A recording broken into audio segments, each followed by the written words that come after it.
Hello everyone, welcome to foreign language class, and today in this video we are going to be talking about the IELTS listening section. It's the same both for the general and for the academic versions of the IELTS, and you are given 40 minutes and you have to answer 40 questions, but the recording itself is 30 minutes.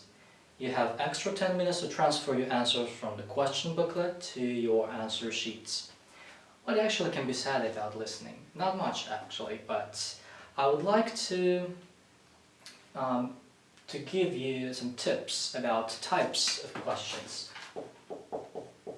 Types of questions. There are just two types of questions in the listening section. The first, the questions which require precise information.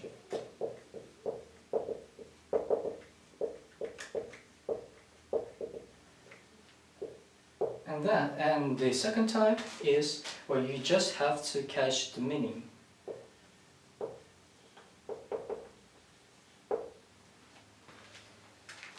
So when you see the question before starting any recordings, you're given some time to look through the questions which you are going to answer while listening to a certain recording.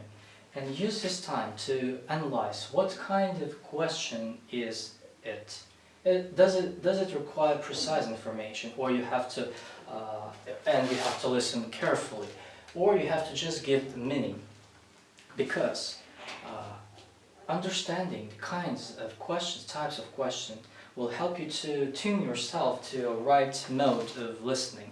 Whether you have to listen a big amount of information, or you have to get and analyze a big amount of information and get only important things, or you have to look attentively to get precise information, like telephone numbers, like names, addresses, like some specific words from the lecture, or you have to give some general ideas of what is it about.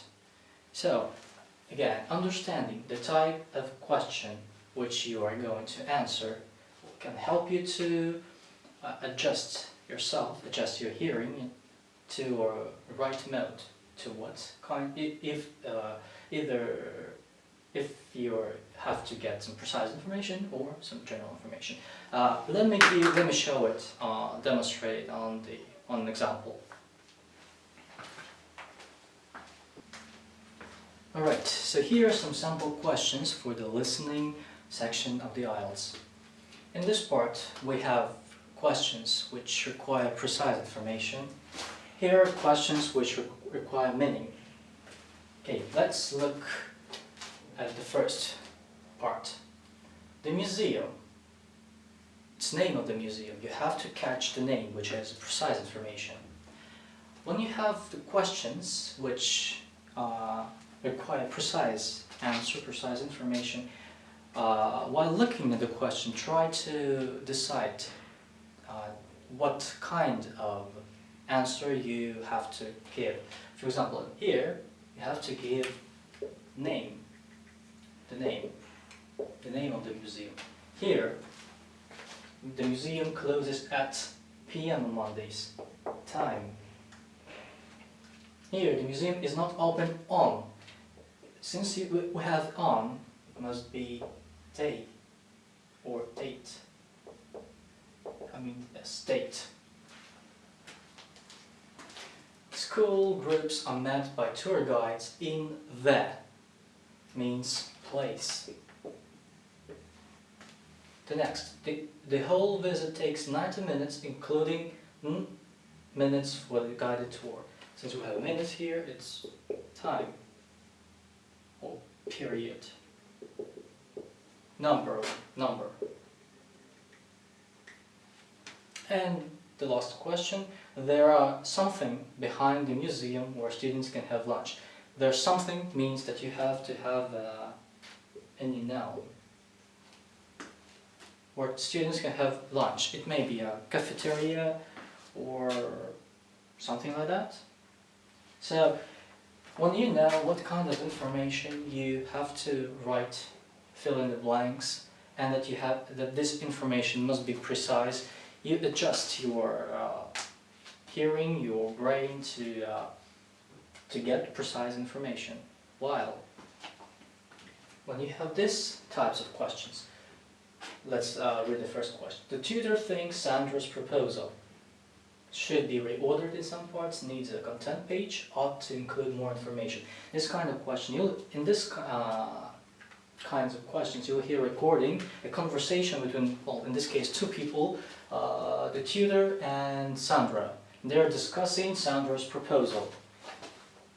And you have to decide what the tutor, and you have to answer what the tutor says, what the tutor thinks about Sandra's proposal.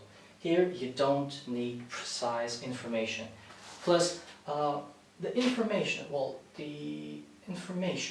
the answer will not appear in the recording as it is here.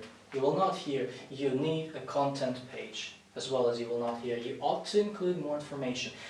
The information with the correct answer will be given in some different words, maybe in dialects. So here you have to adjust your hearing in your brain to get only the meaning, to get the main point.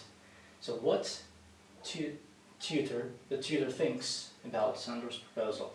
Or the proposal would be easier to follow if Sandra A. inserted subheadings, B. used more paragraphs, C. shortened her sentences. It's not actual precise information, it's the answer in questions which require the main point. So these are two types of questions in the IELTS listening section, and that's what I wanted to talk about in this video.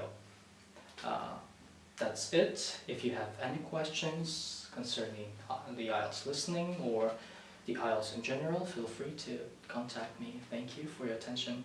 Goodbye.